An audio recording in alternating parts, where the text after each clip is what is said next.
My name is Matt Foster. I've been working at Garney for almost 25 years. I'm Vice President. I help our pipe operations in the western United States, not California, but the guys up and down the Front Range and in Texas and anywhere else we can find a good traveling pipe job. Garney means comfort to me. It means a lot of hard work, but it's like a warm blanket you wrap up in. I know nothing else because this is the only place I've ever worked.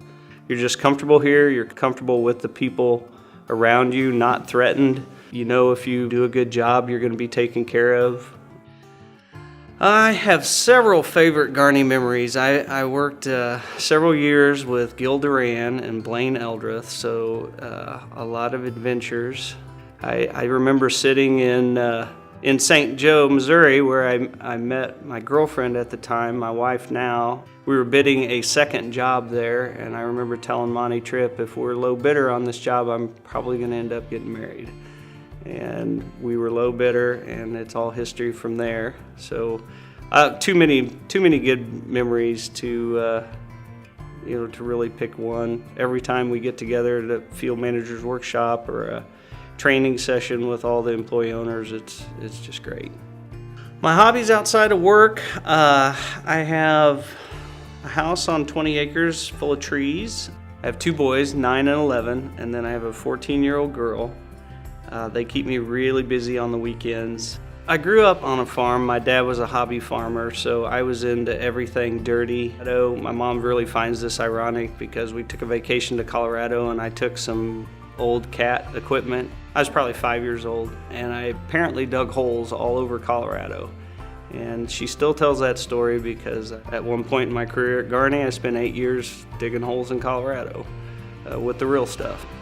I think that one of the scariest things I've ever done, I would imagine a lot of people that will see this will relate to, is when I worked for Garney for 3 days before I'm from Kansas City, before I loaded up a U-Haul and drove away.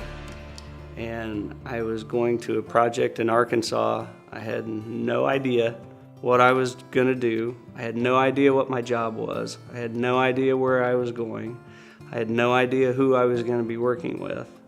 I got welcomed with open arms in Arkansas, but leaving that day was pretty tough. For 10 years of my life, I could fit everything I owned in a 6x12 U-Haul. And I knew how to pack it, and I could unpack 95% of it by myself. What would I teach someone to follow in my footsteps? I would probably teach them to, do a good job. If you do a good job, everything will come to you. My favorite goal to focus on is service to our customers and community, because if we do a good job, all the other things will come. Employee ownership means being responsible for everything you do 24 hours a day. You're not alone. You're not expected to be alone. So that's why you have to be responsible to all the other employee owners at Garney. Your behavior, what you say, how you say it, the job you do. The employee owners here at Garney really inspire me. The officer team and directors, amazing bunch of guys that just make me want to feel like I need to do more to keep up with them. So if we all think that about one another, we're really putting the effort out. Very motivating. Everyone that I spend time with at Garney, all the old superintendents that I used to work with, everyone has motivated me or shaped me in some way, shape, or form, that reflects back on who I am now and how I do things. Try to be fair and do a good job. My hair was a little long in the back. That's about the only thing I can, I'm not going to say that I had a mullet, but it was a little long in the back. What movie can I watch over and over again without getting tired of it? I like the Godfather movies. They're great. My kids hate them, but I can watch those over and over again. Band of Brothers. That's probably my favorite movie of all time. That series over and over again. I think the men and women that fought in World War II, they did something larger than any of us now can realize. So.